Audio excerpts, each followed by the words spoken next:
Good morning and welcome back to Ho Chi Minh, Vietnam! Ayan, nandito na naman tayo sa ating favorite city dito sa Vietnam, Ho Chi Minh.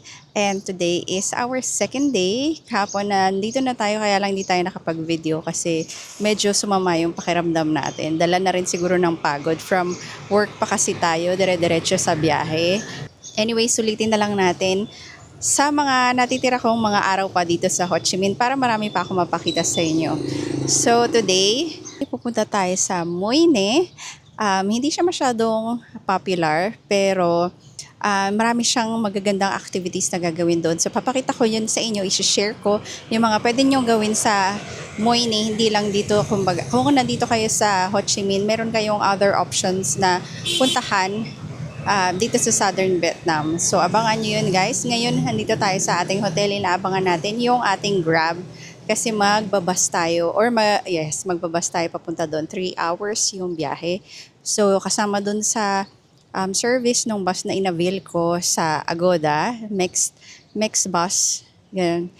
So kasama dun sa inavail ko na bus yung pagsundo dito sa ating hotel. So antayin lang natin siya and then papakita ko sa inyo yung process at saka yung biyahe papunta doon.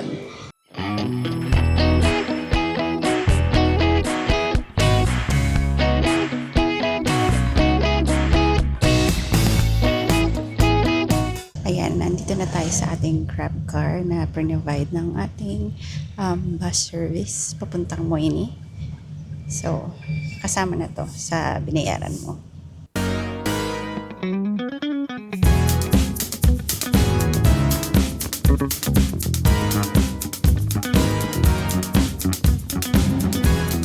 Ayan, nakarating na tayo dito sa parang meeting point ng ating bus service na tama ba? Mix bus service papuntang Muine. And ito yung lounge nila. Napakaganda at mga friendly yung mga staff nila dito to assist you. A few moments later. Okay, ayan. Nandito na tayo sa ating transit bus. Ihahatid tayo sa parang pinaka-main bus nila. Yun yung allowed kasi sa highway. Hindi pwede yung mga malalaking bus pala dito sa loob ng city ng Ho Chi Minh. So, ihahatid tayo ng transit bus natin. So, ayan siya. And nagustuhan ko dito sa Mex bus transport is grabe yung service nila. Kahit mag-isa lang ako, since fully entertained, fully asikaso ako ng operator nila. Which from Japan daw siya. So, pag Japan talaga, alam na natin yung service is very good talaga. So, ayun. Ano na lang tayo? Wait na lang tayo sa ating biyahe. Mga 30 to 45 minutes daw bago tayo makarating doon sa pinaka-main highway or express highway na ginawa lang just recently, maybe around 1.5 or 2 years ago lang. So, see you there, guys!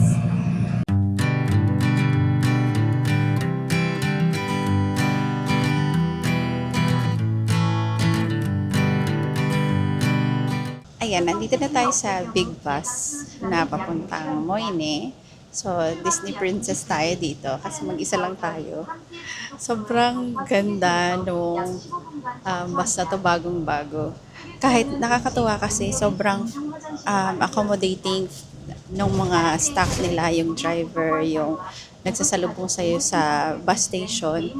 Kasi kahit mag-isa ka lang, alam mo yung sulit yung bayad mo kasi para kang Disney princess, o di ba?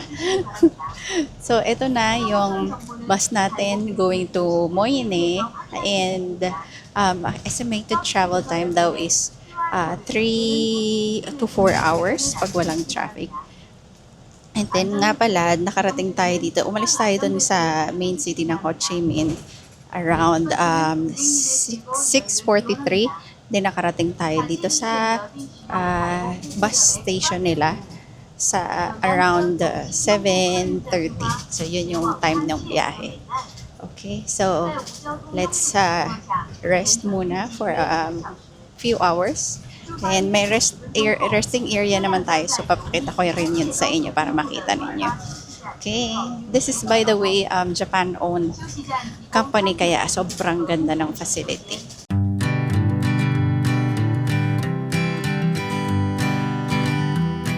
A A few moments later. Nag-rest muna tayo dito sa may rest stop sa Pantiat din nata ito. Hindi ako sure. Kasi hindi na play ng English yung guide dun sa sa may bus. So, basta rest stop muna to bago makarating ng Moyne.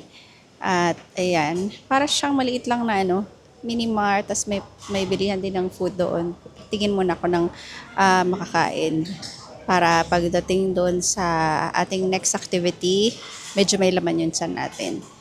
Okay, so far, napakatahimik ng rest stop nila. Usually kasi pag mga rest stop, di ba, medyo busy, ganyan, maraming nagsa-stop. So, di ganun karami yung tao. Tapos, puro mga puti. Yung mga nakikita ko, parang tayo lang yung Pilipino. So, tingin mo, hopefully, sa susunod, marami na rin tayong makita mga Pinoy dito at makapag-try pumunta ng Moyne. Ayan. So, bili lang muna ako ng something, makain.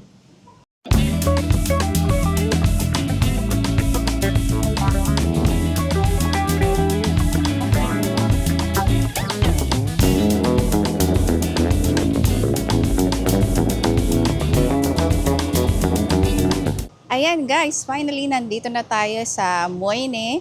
After more than 3 hours na biyahe from Ho Chi Minh, we finally arrived. Dito tayo nagpa-drop sa may Wine Castle kasi meron tayong in-avail na activity dito. Very convenient yung mixed transport na in-avail ko kasi ida-drop talaga nila kayo kung saan man yung gusto nyo magpa-drop off. So for me, dito ako nagpa-drop off sa may Wine Castle para makapag-start na kaagad tayo ng activity natin. So tara guys, pakita ko sa inyo yung pwedeng gawin dito sa Moyne, dito sa may Wine Castle. Okay. Sign here? Yeah. Anywhere? Okay. Thank you. Thank you. So ayan, pagdating nyo dito, pag nag-DIY, okay. Pag nag-DIY kayo, pa-exchange nyo lang yung inyong ticket doon sa may reception nila. Thank you. Tapos, bibigyan nila kayo ng voucher or na physical ticket. Sa Agoda ko nga pala to guys, in-avail. So, ayan na, nandito na tayo. Wow, ito na yung Wine Castle. Okay. Dito tayo sa may, dito daw, pakanan. Bali isang wine yung pinili ko pala. Hindi naman tayo mahilig sa alcohol pero gusto lang nating i-experience ito dito sa Vietnam na hindi na natin kailangan pumunta sa Europe para matry mag-wine tasting. So, tinry lang natin dito sa Vietnam. And then, kaya isang glass lang. May option din siya sa Agoda na 3 klase ng wine yung pwede mong i-try. So, yun.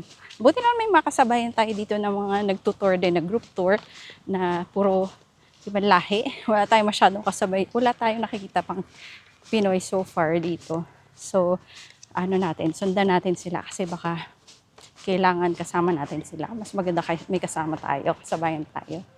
So, ito na. Okay, yan na. Yung papasok sa may Wine Castle. Mamaya natin malalaman kung bakit merong Wine Castle dito sa Vietnam. Kahit hindi naman siya malamig kasi southern part ito ng Vietnam. Itong Moyne. So, hindi ko alam paano nila kinukuha ba nila yun. Pero, may mga tanim din naman sila na mga grapes dito. So, hindi ako sure kung paano sila nagkaroon ng Wine Castle dito. Wow, ito yung sa loob niya. Ayan.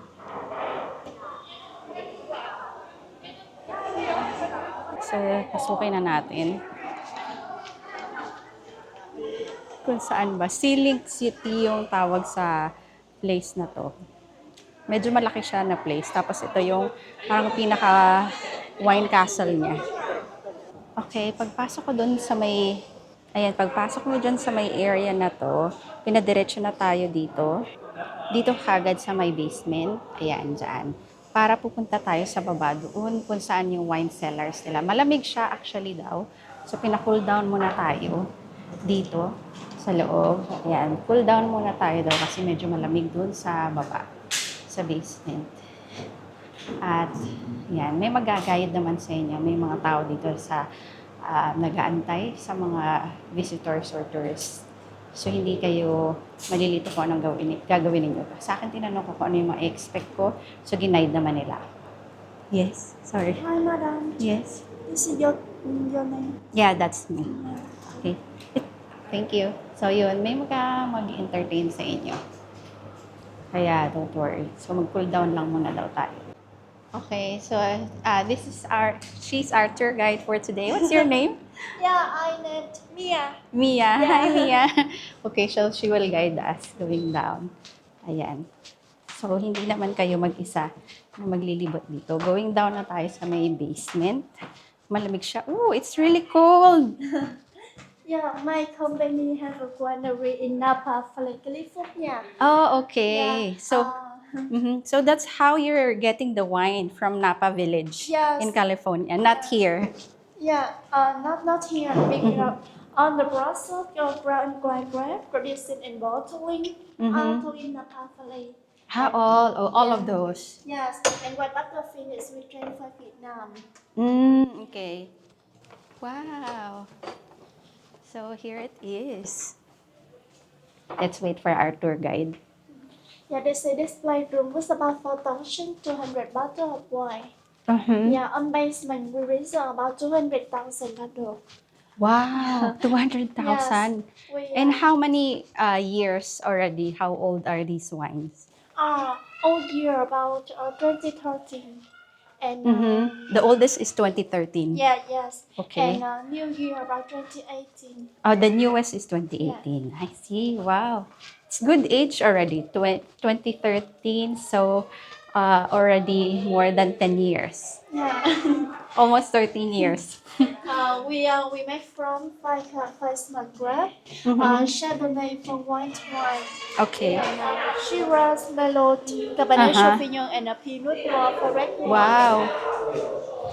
So this is where all of your wines are stocked. Okay. Here I can share with you to understand on my life. Yes, please. Yeah, you can see RT stand for Rang Dong Group and the white brand logo. Okay. Yeah, Napa Valley USA grape release wine. And 2018, the year of the grape wine harvest. Yeah, alcohol quality we ran from 30.8% to Okay. 16.2%. Oh, Yeah, very that's high. very Yeah, high. yeah. Usually wines are like around 11 to Yeah. 13, but this one is 15. Yeah, Wow, it's because, high. wine grape for Vietnam, we are produce tasty in Vietnamese. You want yeah. to very tasty. Yeah, yeah. Okay. Vietnamese, they like alcohol high. Yeah. And Even the spice. yeah. Yeah. Also the coffee, you want very strong coffee. Yeah. Everything high and strong. Yeah. So this is only for display. Yeah. This is the banquet we decor for customer and take a picture in here. Yeah, they can take picture. Wow. Yeah, this is wine edition. In wine edition, your right, traditional process. And your left, you can go visit the food, your right, and your left, traditional and process. Okay. These are all done in Napa. No, this is, I can't, it's in French. In French. Ah, Yeah, they okay. produce wine traditional. All right. In France, they make it traditional. Yes. Wow. Okay, dito daw yung traditional way ng pag-prepare sa France. Ganyan.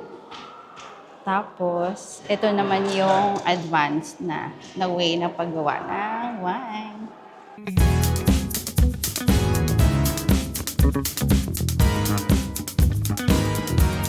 Okay, ito try na daw natin yung wine. As basement, you go into red wine made from Cabernet Sauvignon. Okay, Yeah. Cabernet. Okay. Try natin.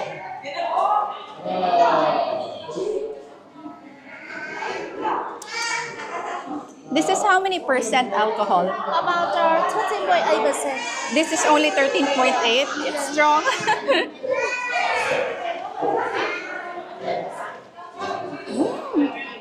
Tapang siya, guys. 13.8 lang to ah. Thank you. It's strong. Ay, yeah, it's strong. Yan, aakyat naman tayo. Medyo hindi kinaya ng powers ko kaagad yun. Maaga pa lang. Tapos na tayo sa basement. Parang hilo kaagad ako doon. Ayan. Showroom. This is the You can showroom. take a photo and visit here if you want. Yes. Anywhere you like. Okay.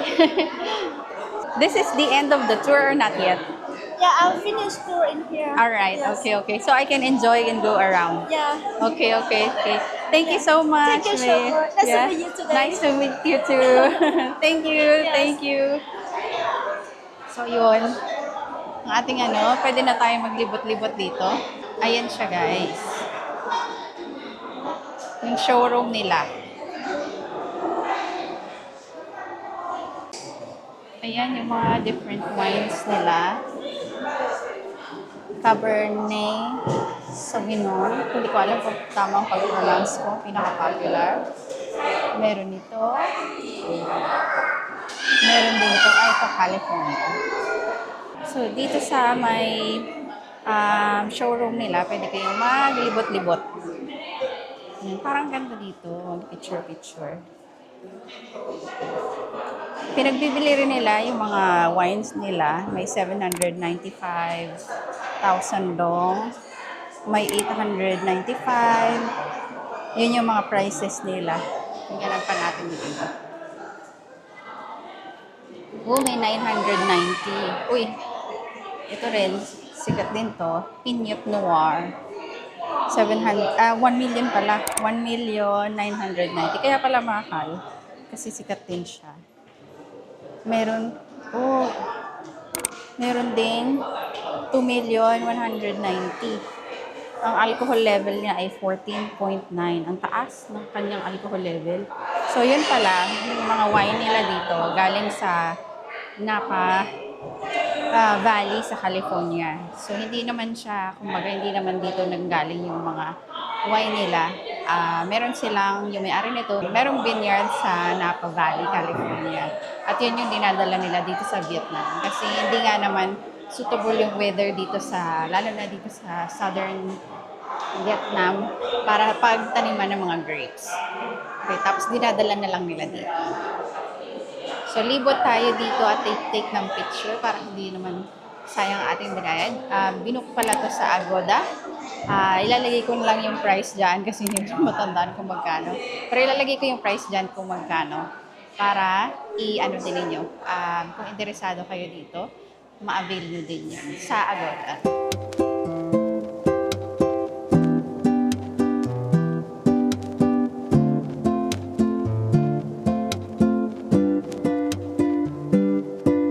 Ayan, dito naman tayo pagtapos ni John sa may showroom. Meron din silang souvenir shop. Bali, yung souvenir shop along ito doon sa pa-exit na area nila. So, pagpasok niyo doon sa may way to exit area, ito matadaanan na ninyo. Yung souvenir shop, kung gusto niyo lang naman doon. Pero tayo, aakyat muna tayo sa second floor.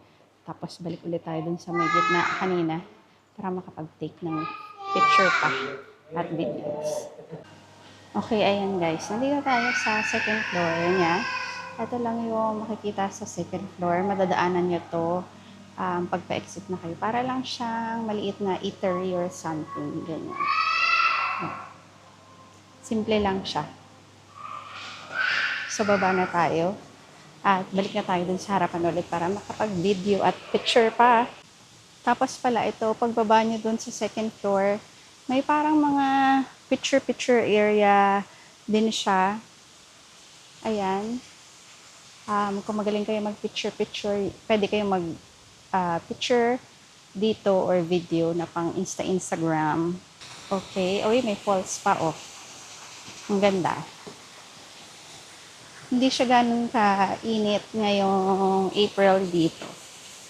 So, sa tingin ko, hindi naman nakakahagard mamasyal dito. Pero magdala pa rin kayo ng payong, ganyan, para hindi masyadong mainit. So, ito may falls pa. Man-made, ano ba to? Falls. Alright, tapos na tayo dito sa may wine castle na ano na rin natin, nasulit na rin natin yung mga videos and picture. So, ganun lang yung gawin ninyo after ninyo maglibot or mag-tour doon sa loob ng basement nila, kung sa yung wine cellars nila. Pwede na kayo mag-take ng video and pictures around dito sa wine castle. Tapos, yun lang naman siya. Ikot-ikot and picture-picture or video-video dito sa Wine Castle. Bukod doon sa tour na ginawa ninyo sa nagagawin sa may basement at saka yung wine tasting. So, ayun lang.